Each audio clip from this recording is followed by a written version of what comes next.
RC Recreation does not collect, track, or share any information from its audience. RC Recreation may have content that is appealing to those under the age of 14 years. However, all the information covered in any video on RC Recreation is only for those that are of age to enjoy the hobby of RC, currently 14 plus. RC Recreation has taken no steps to encourage any specific age group to watch this channel.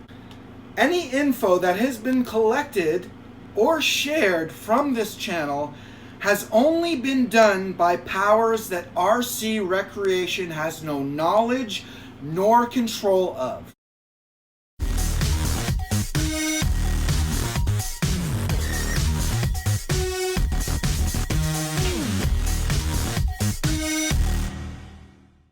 Glad you could make it. I'm having so much fun with this thing. If you really want to know more in-depth stuff about it, go to my last video. I actually compared this to the original Gen 8 release. Let's move on to why I'm making this video. I've finally broken my first part.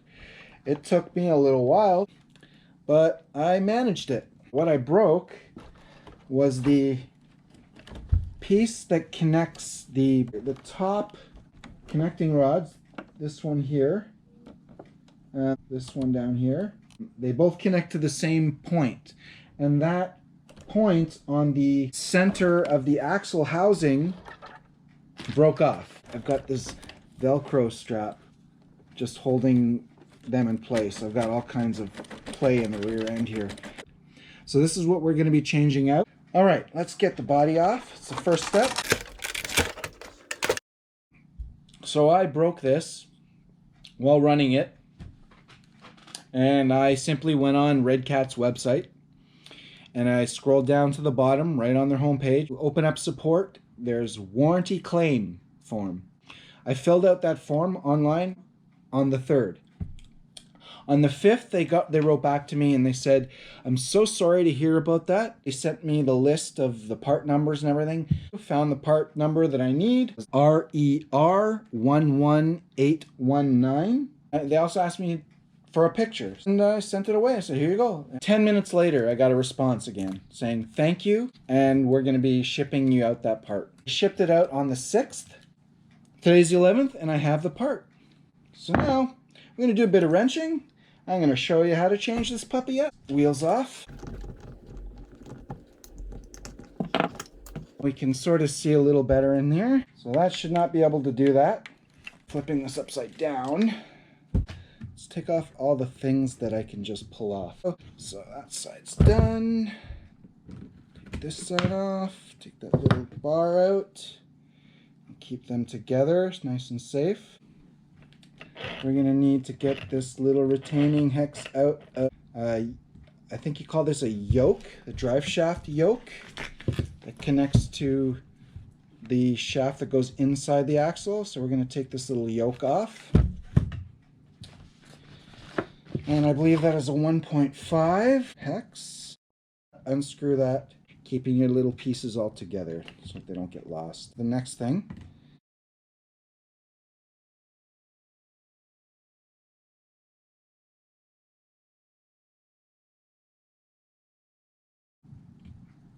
so that came off pretty easily. Let's take these shocks off.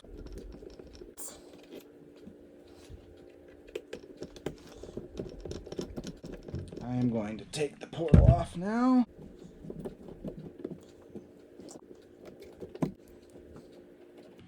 And this should just come right off. All right, so now I have this little gear and this gear. The big one's output, the little one's the input, I think. Don't quote me. And I'm just pulling this rod out. This has a little bearing on the end of it. There's a possibility the bearing will stay inside the portal instead of coming out on your shaft like that. Now that we have those gears out, I have a shaft that goes all the way into the axle that can pull out, and then I'm going to wiggle that bearing out that goes in the end of this portal as well. So the reason I'm taking the bearing out is because that's how I get access to the screws that are holding this portal onto the axle. So now that I have access to that, now I can just unscrew these screws in here. There's 3 of them.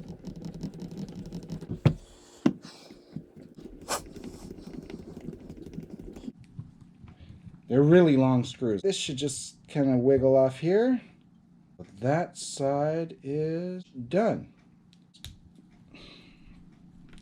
Stuff like this I just put back on the other part right away. So here it is. Here's the side it's going. What I'm changing here is just the connecting points for the lower rods. The part that broke was the connecting point for the upper rods. So there we go. So the lower rods, these guys, connect onto these. And then the upper rods will connect onto this. I'm just going to take the other portal off. I need to pull this off. And I need to pull the differential out. So that's what we'll do. So we're just taking the diff cover off. Almost got it all the way. It is a metal diff cover, but the screws that are holding on are still screwing into plastic. And here's my diff. It should come out relatively easy because the axles are already out. Oh, look at that. Still got a ton of grease on it. Right, that's awesome. I'm going to place it right in the part that we just took off. So here's the differential input gear in there. The yoke and the axle housing. There we go. It is very, very tight. There's definitely no wiggle room there from this hole to this shaft. There's no wiggle room whatsoever, and that's a good thing. That's a quality product when there's no wiggle room. Just push that out of the bearing. Differential input shaft in input gear. I'm going to use the back end of the shaft because I know it fits in there perfectly to wiggle that bearing out. And then I can push the bearing in here. Popped out the bearing on the inside. And that bearing I can put around the gear. There it is. It goes around the gear. And then I will put that shaft in where it belongs. Shaft is in place. Now I can take the diff and just plop it in there. But before I do that, differential gear oil. This is 800. I don't know what that means. If somebody wants to leave me a comment, let me know what 800 means. That would be great. I just got it because this is gear diff oil. As long as it's lubed in there, you're crawling, man. You're not doing 100 miles an hour runs, so it's not going to overheat. It's not going to get overworked or anything. So I really wouldn't be too concerned about the gear oil that you put in a crawler, unless you have like some crazy crawler like Kevin Talbot that can do like 60 miles an hour. And I am going to put some of this gear oil in there. And if you don't have gear oil, you'll find that there's still plenty of grease on these. And that's good enough. You can just plop it in there with that grease and that should be fine. We're not making world record runs with these things, right? Got that all lubed up in there. It's not leaking out. Means it's nice and sealed. And we're going to put this diff cover back on. Okay, this diff is almost all the way back together. And that's spinning nice and easy. Beautiful. Got the diff cover on. Let's put the drive shaft back on. Make sure the holes are nice and all lined up before I push it on. That is in. Beauty. Whee! The portal. This is where the screw goes through for the shock, so obviously it only goes on that way. There are two different size axles, longer and shorter. You see the diff is not exactly right in the center. There's a shorter side and a longer side, so the shorter side is what we took off second, so we're putting on first. And turn it until it falls in, and it turns the diff. Push this bearing in place. And that input gear goes on nice and beauty. They're nice and greasy in there still. There's really no need for me to add any more lubricant to that. And we are done the one side.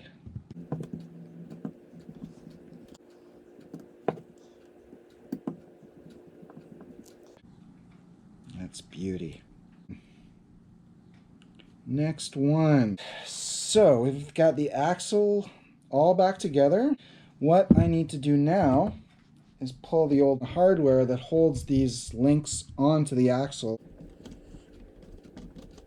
Here's the piece that broke off. Put that side on.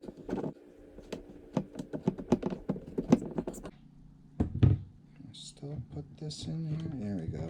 Here. These screws in here.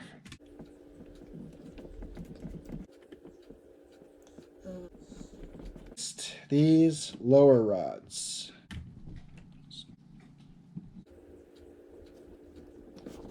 Little wrench, hold the nut in place. It's nice and solid again.